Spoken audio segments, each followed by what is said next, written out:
বাগ্নের সাথে পালিয়ে গিয়েছে মামি। কৈলাসহর মহিলা থানায় দ্বারস্থ অসহায় মামা।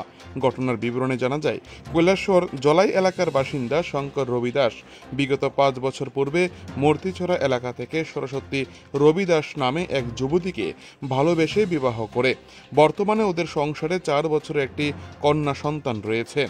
শঙ্কর রবি দাস আগরতলার আইজিএম হাসপাতালে সিকিউরিটির কাজ করে।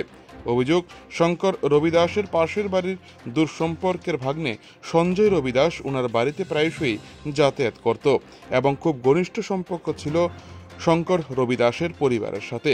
অভিযোগ, ওনাকে না জানিয়ে ওনার স্ত্রী ওনার ওই ভাগ্নেকে নিয়ে প্রায় সময় ওনার শ্বশুর বাড়িতে যেত। গতকাল ওনার স্ত্রী বলে যে ওর মা অসুস্থ, তাই বাপের বাড়িতে যাবে মাকে দেখতে। এরপর ওনার 4 বছরের কন্যা সন্তানকে নিয়ে ঘর থেকে বেরিয়ে পড়ে ওই গৃহবধূ। পরবর্তী সময় শঙ্কর রবি দাস জানতে পারে ওনার দূর সম্পর্কের ভাগ্নেকে নিয়ে শ্বশুর বাড়িতে গিয়েছে ওই গৃহবধূ। এরপর মোবাইল সম্পূর্ণরূপে বন্ধ রয়েছে, পাশাপাশি ওই যুবকেরও ফোন বন্ধ।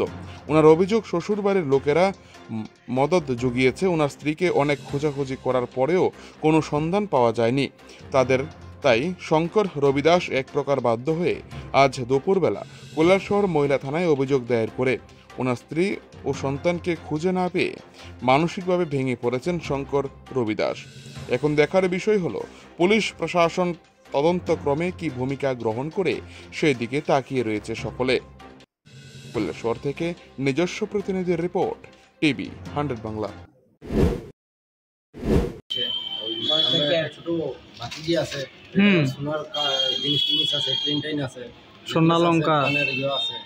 টাকা কত টাকা নিছে? কত থাউজেন্ড? 45,000। কবে গেছে?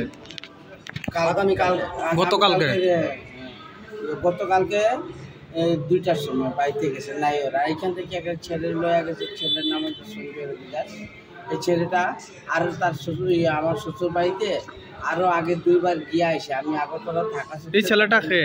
এই ছেলেটা সম্পর্কে আমার ভাগনাই হয়। আমার ভাগনা বলে তারও ভাগনা। আপন ভাগনা নি তোমার সম্পর্কে? আচ্ছা আচ্ছা। তো এরপরে ওই তখন আমি ওই বলছি, ঠিক আছে তুমি যাও, তুমি গেছে যা 1-2 দিনের ভিতরে তুমি আয়া পড়বে।